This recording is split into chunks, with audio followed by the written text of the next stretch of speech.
I just caught my dad cheating, and the woman he's cheating with is pregnant. So I, 16 female, decided to go to a local coffee shop and get a drink. When I spotted my dad with this woman, not too big of a deal, they could have been coworkers or something. Then he started brushing her hair out of her face while he was talking, and he had a big smile on his face. Definitely something you don't normally do with just a friend or a coworker. So I started recording. Then they kissed, which where I'm from, you definitely don't do with a friend. I also noticed this woman is in her mid to late 20s while my dad is 41.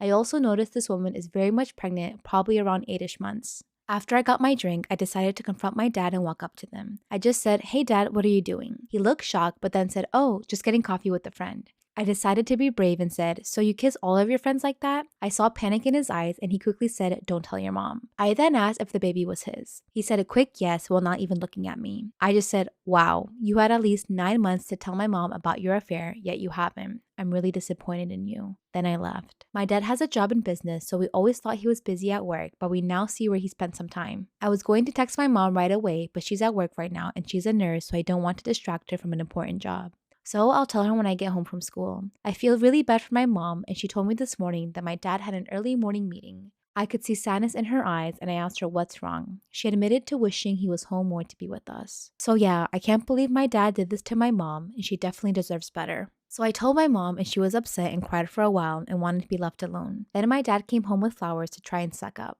Long story short, they yelled and argued a lot, and now my mom and I are packed up going to my grandma's. I, female 26, was invited to my sister's 18th birthday a few days ago at a restaurant. My husband didn't come because he said he had a meeting dinner with some clients. This made my family feel let down, especially my sister who wanted him there, and also her 18th birthday is a big deal to her obviously. To my surprise, when I arrived I noticed that my husband was having his meeting at the same place. His table was right in the corner and he had about 4 men sitting with him. My parents and the guests saw him as well. I waved for him and he saw me but ignored me. He obviously was as surprised as I was. My parents asked why he didn't even come to the table to acknowledge them after the cake arrived. I got up and walked to his table. I stood there and said, "Excuse me." My husband was silent when I asked. After I introduced myself to his clients, if he'd take a few minutes to join me and the family in the candle blowing and say happy birthday, but he barely let out a phrase and said, "I don't think so. I'm busy right now." I insisted, saying it'd just take a couple minutes and that it mean so much to my sister. He stared at me and then awkwardly stared back at his clients. They said nothing and he got up after my parents were motioning me to hurry up. He sat with us while my sister blew the candles and cut the cake. My parents insisted that he takes a piece and join us in a selfie, but he got up and walked back to his table looking pissed. We didn't talk until we met later at home. He was upset and started scolding me in front of my parents, saying I embarrassed him and made him look unprofessional and ruined his business meeting. I told him that he overreacted since it only took a few minutes and it was my sister's birthday and my family wanted him to join since he was literally in the same restaurant. He called me ignorant and accused me of tampering with his work, but I responded that ignoring mine and my family's presence was unacceptable. We argued and then he started stonewalling me and refusing to talk to me at all. Also, it literally only took 5 to 7 minutes. He didn't even eat or drink, just sat down and watched. So, am I in the wrong for asking my husband to join us at my sister's birthday since he was in the same restaurant? I'm finally ready to leave my husband, but he can't understand why. My story is probably the opposite of anyone here, but for me it made sense even though it doesn't for my husband and the rest of the family. My husband cheated on me 5 years ago on a work trip. His colleague sent me the sex tape that she made. Apparently they slept together. She used the tape to get him to start the relationship with her, and when he refused, she exposed him to me. I was in utter shock. This just couldn't happen to us. How could he do this to me when he said that he loved me so much? I couldn't take the images out of my head. I was broken and paralyzed, I think, because while the normal reaction should have been to yell and shout and leave him, I just went into a depression and was too weak to take actions. He asked for marriage counseling and for 2 years I lived in this depressed trance, and I honestly don't remember thinking of anything but my husband and his affair, seeing the images she sent me whenever I closed my eyes. After a few months and with the therapist's recommendation, he tried to get intimate with me, but it just triggered my PTSD. I was so embarrassed to give him my body, when it wasn't enough for him. I felt so disgusted and ugly and him touching me was so shameful. Like, why would he want something that wasn't enough? He tried to make me believe that I was beautiful and more than enough, and that it was him, not me, and it was never about me not being enough for him. But for me, it was all just lies and a bunch of gibberish. I knew for a fact I was disgusting and I had proof.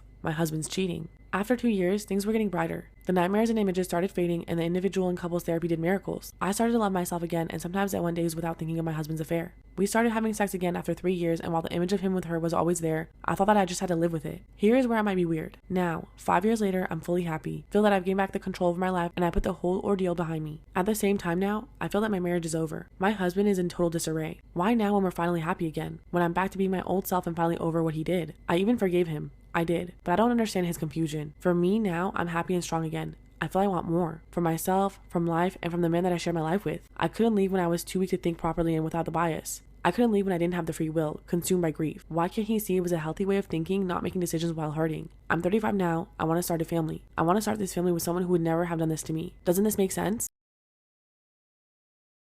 Story time about how my crazy ass cousin broke up my family. So, a little background information: my cousin Brandy has been married to her wife for about 16 years. And they both have 3 kids together, and I live with my brother and sister-in-law, Nora. Both of our families were super close. They were always coming over to our house, vice versa. Now, this is where you gotta keep up. My cousin Brandy started cheating on her wife with Nora's sister, Taylor. And that meant that Taylor was cheating on her boyfriend, and they had 3 kids together also. And this all started happening the night of my nephew's birthday party. They literally did the nasty that day and then showed up at different times to play it off like they weren't doing anything. And nobody really found out about any of this until Thanksgiving of last year, but the drama is still going on till this day, and it only gets worse. My cousin Brandy convinced Taylor to break it off with her boyfriend and completely leave her 3 children for her. Meanwhile, Brandy is still with her wife. Like for part 2.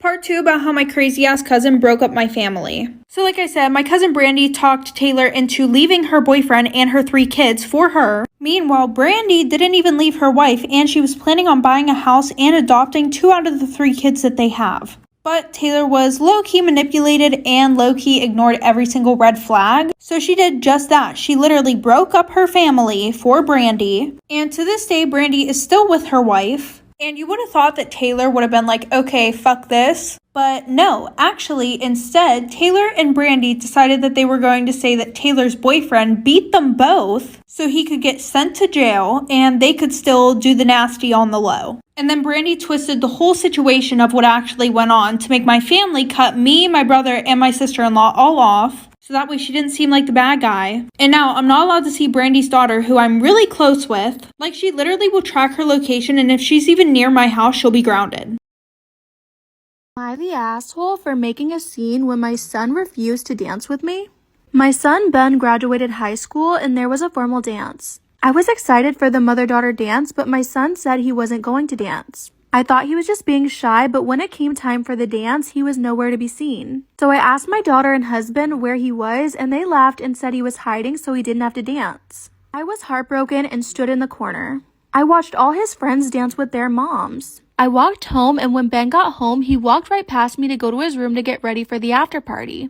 My daughter hugged me and went to get ready as well, and after our children left, my husband and I had an argument. Am I the asshole for making a scene when my son refused to dance with me? He said he was appalled at my behavior and that I was acting like a child. He said that today was supposed to be about him and his accomplishment and not me. In my opinion, it should have also been about celebrating the people who helped him get where he is. My husband said he wasn't going to force his son to do something he didn't want to do on his day. My daughter got home and saw me crying and cheered me up with chocolate. She danced with me and her father at her graduation. I asked her if she was on my side, and she said, "I know you're upset, but I don't know what you expected from him." In a recent conversation, the topic of marriage came up, and he said he was never going to get married because he doesn't want another dance drama. Am I the asshole for taking my niece to court over a coat? I, 28 female, have a niece, 16 female, and she's my only sister's only child. 2 years ago, I married a very wealthy man, 34 male. We spent last Christmas with my in-laws, and my mother-in-law gifted me a coat that is worth more than $20,000. I didn't know how much it was, but I thought maybe $3,000. I was visiting my sister last January, and my niece saw it, and she Googled the brand and showed me how much it was. I won't lie, I didn't wear it after that because I was afraid of ruining it. Well, last week, I wore it while visiting my sister, and while I was putting it back on to leave, I felt something go splat on my back. Then my niece started laughing.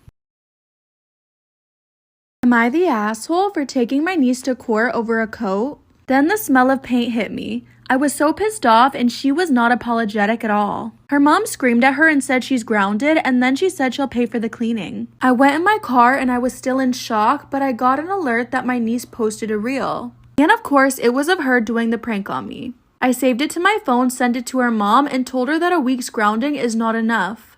No reply, but she did take the video down. I found out the coat can't be saved, so I called my sister and told her daughter has to pay it. They're saying they won't, and if I want a new one, I should ask my husband. We couldn't come to an agreement, so I told them I'm suing. Am I wrong?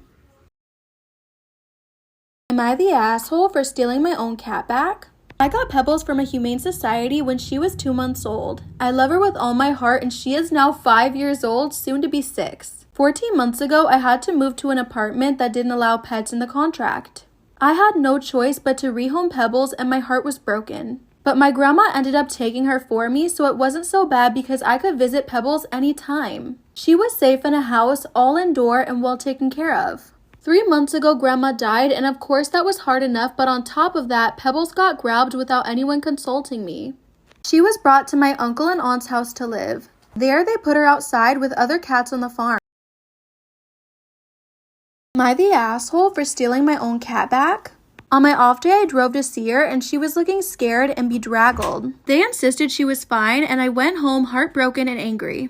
Recently, I was able to move into a better apartment that's pet-friendly. I asked if I could have Pebbles back, but my aunt said no, and that my cousins, female 15 and female 18, have grown attached. Frankly, oh well. I said okay, and then last week during work, I took off my lunch break, drove to the farm, and I found Pebbles and put her in my car. It took them 2 days to even figure out she was gone. Then, of course, my aunt called me and asked if I took Pebbles. I said yes, and she's so angry, and now my parents are disappointed in me.